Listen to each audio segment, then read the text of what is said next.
நம்ம சேனல் சார்பாக எல்லாருக்குமே அன்பான வணக்கம். அமாவாசை திதியும் திங்கட்கிழமையும் சேர்ந்து வரும் நாள அமா சோமவாரம் அப்படின்னு சாஸ்திரத்தில் சொல்லப்பட்டிருக்கு. அந்த நாளில் குறிப்பிட்ட இந்த ஒரு விஷயத்தை பெண்கள் செய்வதன் மூலம் தீர்க்க சுமங்கலியாக இருக்கும் பாக்கியத்தை முழுவதுமாக பெற்றுக்கொள்ளலாம். ₹1 கூட செலவே இல்லாத ஒரு செயல் அப்படிங்கிறது இந்த பதிவில் நம்ம தெரிஞ்சுக்கலாம். பதிவை முழுமையாக பாருங்கள், எங்கேயுமே ஸ்கிப் பண்ணாமல் பார்த்தீங்கன்னா கடைசி வரைக்கும் என்னென்ன பயனுள்ள தகவல்கள் நம்ம சொல்கிறோமோ அதை கேட்டு பயன்பெறலாம். தீர்க்க சுமங்கலியாக இருக்கும் பாக்கியத்தை பெற்றுக்கொள்ளலாம். வணக்கம். நம்ம சேனலுக்குள்ளே உங்கள் எல்லாரையும் வரவேற்கிறதுல எனக்கு ரொம்ப ரொம்ப சந்தோஷம். இறைவனோட ஆசிர்வாதம் நம்ம எல்லாருக்குமே கிடைக்கட்டும். செப்டம்பர் மாதத்தில் வரும் அமாவாசை, பொதுவாக அமாவாசை திதியும் திங்கட்கிழமையும் சேர்ந்து வந்ததுன்னா அதை சோமவார அமாவாசை அப்படின்னு சொல்லுவோம். அந்த ஒரு அமாவாசை நாளில் பெண்கள் இந்த ஒரு விஷயத்தை தவற விடாமல் செய்து முடித்தோன்னா 1000% தீர்க்க சுமங்கலியாக இருக்கும் பாக்கியம் பெற்றுக்கொள்ளலாம். அது மட்டுமல்ல, மங்கள காரியங்கள் ஒவ்வொன்றாக தடையின்றி நிகழக்கூடிய அத்தனை வாய்ப்புகளும் நமக்கு கிடைக்கும் அப்படிங்கிறது முழுவதுமாக நம்பப்படுகிறது. சந்திர பகவானின் ஆதிக்கம் மிகுந்த அமாவாசையும் சந்திர பகவானுக்கு உகந்த திங்கட்கிழமையும் இணைந்த நாள்தான் சோமவார அமாவாசை. இந்த நாளில் அதிகாலையில் எழுந்து குளித்து முன்னோர்களை வழிபாடு செய்வது அப்படிங்கிறது ரொம்பவே ஒரு சிறந்த விஷயமாக பார்க்கப்படுது. அமா அப்படின்னா அமாவாசை அப்படின்னு பொருள்படுது. சோமம் அப்படின்னா சோமவாரம், திங்கட்கிழமையை குறிக்கும் அந்த ஒரு சொல். திங்கட்கிழமை அமாவாசை வருவது அமா சோமம் அப்படின்னு அழைக்கப்படுது. அமா சோமம் வழிபாடு செய்வதனால தீர்க்க சுமங்கலியாக வாழலாம் அப்படின்னும், திங்கட்கிழமை அன்னைக்கு அமாவாசை வருவது ரொம்பவே சிறப்பு. இந்த நாளில் என்ன விஷயம், அதுவும் பெண்கள் செய்யணும் அப்படிங்கிறத விஷயத்தை பார்த்தோன்னா, அரச மரத்தை வலம் வருவது ரொம்பவே தீர்க்க சுமங்கலியாக இருக்கும் பாக்கியத்தை பெற்றுக்கொள்வதற்கான ஒரு அற்புதமான வாய்ப்பு அப்படின்னே சொல்லப்பட்டிருக்கு. அரச மரம் அப்படிங்கிறது ஆன்மீகத்தில் முக்கிய அங்கம் வகிக்குது. அரச மரத்தில் பிரம்மா, சிவன், விஷ்ணு அப்படிங்கிற மும்மூர்த்திகள் சொரூபமாக சிறப்பித்து சொல்வாங்க. அந்த அரச மரத்தை மரங்களுக்கே அரசனாக, அரசுக்கு பிப்பலம் அப்படிங்கிற பெயரும் இருக்குது. அரச மரத்திற்கு சக்தி அதிகம் அப்படின்னே நம்பப்படுது. முப்பெரும் தெய்வங்களும் அரச மரத்தில் ஐக்கியமாகி உள்ளத அப்படிங்கிறத கருத்தில் கொண்டுதான் முப்பெரும் தெய்வங்களும் இணைந்த வடிவமான விநாயக பெருமான அரச மரத்தடியில் நிறைய இடத்துல பிரதிஷ்டை பண்ணியிருக்கப்பதை நம்ம பார்த்துருப்போம்.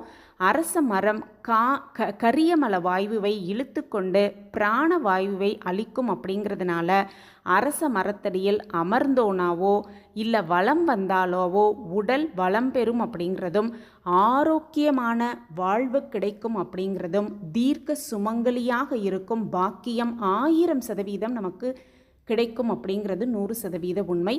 ஒவ்வொரு நாளுமே அரச மரத்தை சுற்றி வலம் வருவதால் ஒவ்வொரு நன்மைகள் உண்டாகும். அரச மரத்தை ஞாயிற்றுக்கிழமையில் வலம் வந்தோன்னா தீராத நோய் தீரும் அப்படின்னு நம்பப்படுது. திங்கட்கிழமை அன்னைக்கு வலம் வந்தோன்னா மங்கள காரியங்கள் தடையின்றி நிகழ்வதற்கான அத்தனை வாய்ப்புகளும் கிடைக்கும். அதுவும் அமாவாசை திதியும் திங்கட்கிழமையும் சேர்ந்து வரும் இந்த நாளில் அரச மரத்தை வழிபட்டு வலம் வந்தோன்னா இன்னும் சிறப்பான ஒரு விஷயமா பார்க்கப்படுது. சூரியன் முழுமையாக உதிக்கும் முன்பாகவே, சூரியன் வருவதற்கு முன்பாகவே அரச மரத்தை ஸ்ரீமத் நாராயணனாக பாவித்து வழிபட்டு 108 முறை வலம் வரும் பெண்கள் கண்டிப்பாக தீர்க்க சுமங்கலியாக வாழலாம் அப்படிங்கிறதுக்கும், அவங்க உடலில் அபரீதமான சக்தி கிடைக்கும் அப்படின்னும் நம்பப்படுது. செவ்வாய்க்கிழமையில் இந்த அரச மரத்தை வலம் வருவதால் செவ்வாய் தோஷங்கள் விலகும் அப்படின்னும், புதன்கிழமையில் வலம் வந்தால் வியாபாரம் பெருகும், வியாழக்கிழமையில் வலம் வந்தால் கல்வியில் சிறந்து விளங்கலாம், வெள்ளிக்கிழமையில் அரச மரத்தை வலம் வந்தோன்னா சகல சௌபாக்கியங்களும் கிடைக்கப் பெறலாம், சனிக்கிழமையில் வலம் வந்து வணங்கினோன்னா சர்வ கஷ்டங்களும் விலகி மகாலட்சுமியின் பேரருளை பெற்றுக்கொள்ளலாம் அப்படிங்கிறது 100% உண்மை. இந்த செப்டம்பர் மாதம் 2ஆம் தேதி வரக்கூடிய திங்கட்கிழமையோடு சேர்ந்து வரும் இந்த அமாவாசையை தவற விடாமல் அரச மரத்தை சுற்றி 108 முறை சுற்றி வந்து மும்மூர்த்திகளின் ஆசிர்வாதத்தை முழுமையாக பெற்றுக்கொள்ளலாம். இதற்கு செலவு அப்படின்னு பார்த்தோன்னா எதுவுமே கிடையாது. அதிகாலையில் சூரியன் வருவதற்கு முன்பாகவே கோவிலுக்கு போய் அரச மரத்தை வலம் வருவது அப்படிங்கிறது எல்லா சகல சௌபாக்கியங்களையும் நமக்கு பெற்றுத்தரும் ஒரு அற்புதமான வாய்ப்பு. சந்திர பகவானின் ஆதிக்கம் மிகுந்த அமாவாசையும் சந்திர பகவானுக்குரிய திங்கட்கிழமையும் சேர்ந்து வரும் அதிகாலையில் அரச மரத்தை வழிபட்டு பிரம்ம ரூபாய மத்தியத்தோ விஷ்ணு ரூபினே அக்ரத சிவ ரூபாய விருக்ஷ ராஜயத்தே நமக அப்படிங்கிற ஸ்லோகத்தை 108 முறை வலம் வந்துக்கிட்டு சொல்லிக்கிட்டே இருக்கலாம். திரும்பவும் சொல்கிறேன். மூலத்தோ பிரம்ம ரூபாய மத்தியத்தோ விஷ்ணு ரூபனே அக்ரத சிவ ரூபாய விருக்ஷ ராஜயத்தே நமக. மூலத்தோ பிரம்ம ரூபாய மத்தியத்தோ விஷ்ணு ரூபனே அக்ரத சிவ ரூபாய விருக்ஷ ராஜயத்தே நமக அப்படிங்கிற ஸ்லோகத்தை 108 முறை சொல்லிக்கொண்டே வலம் வரலாம். 108 முறை பிரகார வலம் வந்து முடித்ததும் தானம் கொடுக்கணும். பழங்களோ வஸ்திரங்களோ தானமாக கொடுப்பது அப்படிங்கிறது மிகப்பெரிய ஒரு புண்ணிய செயலாகவே பார்க்கப்படுது. இயன்றளவு அன்னதானம் செய்யலாம். அமாவாசையும் திங்கட்கிழமையும் இணைந்து வரும் இந்த நாளில் அன்னதானம் கொடுப்பது அப்படிங்கிறது கூடுதல் சிறப்பாகவே பார்க்கப்படுது. பசியோடு இருப்பவர்களுக்கு தானம் கொடுத்து பசியாற்றி அவர்களின் ஆசிர்வாதத்தையும் முழுமையாக பெற்றுக்கொண்டு சகல சௌபாக்கியத்தோடு வளமாகவும் நலமாகவும் வாழலாம். சிவபெருமானுக்கு உகந்த நாளான அந்த திங்கட்கிழமையில் விரதம் இருந்து நம்ம வழிபட்டோன்னா 16 பிறவிகளில் செய்த பாவங்கள், தெரிந்தோ தெரியாமலோ செய்த பாவங்கள் நீங்குவதோடு மட்டுமல்லாமல் நினைத்த காரியம் நடக்கும் அப்படின்னும், சோமவார அமாவாசை அன்னைக்கு பித்ருக்களை நினைத்து கண்டிப்பாக எள்ளும் தண்ணீரும் இறைக்கணும் அப்படின்னும், இந்த நாளில் பித்ருகளுக்கு உரிய காய்களான புடலங்காய், வாழைக்காய் கண்டிப்பாக சமையலில் சேர்த்து முன்னோர்களுக்கு படையலிட வேண்டும் அப்படின்னும், இந்த நாளில் பெண்கள் அரச மரத்தை வழிபடுவது வழக்கமாகவே வைத்திருக்காங்க. இப்படி வழிபட்டோன்னா வீட்டில் மங்கள காரியங்கள் எல்லாமே தடையின்றி நடக்கும் அப்படின்னும், அந்த 108 முறை வலம் வரும் பொழுது வலம் வந்த பிறகு நெய் விளக்கேற்றி வழிபட வேண்டும். இப்படி வழிபடும் பொழுது பெண்களுக்கு தீர்க்க சுமங்கலியாக இருக்கும், பாக்கியத்தை பெற்று சந்தோஷமாக வாழலாம் அப்படின்னும், குடும்ப ஒற்றுமை சிறக்க இந்த நாளில் சிவன் கோவிலுக்கு சென்று வழிபட்டு சிவபெருமானின் ஆசிர்வாதத்தை முழுமையாக பெற்றுக்கொள்ளலாம்.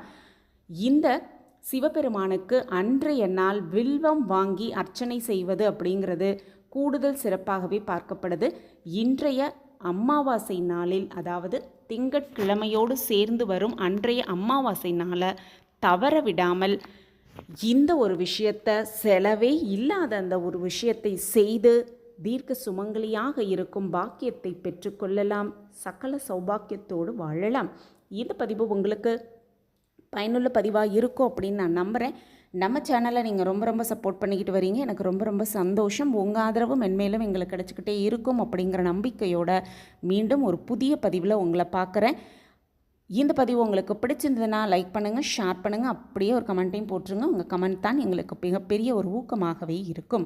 மீண்டும் ஒரு புதிய பதிவில் பார்க்கலாம். நன்றி, வணக்கம்.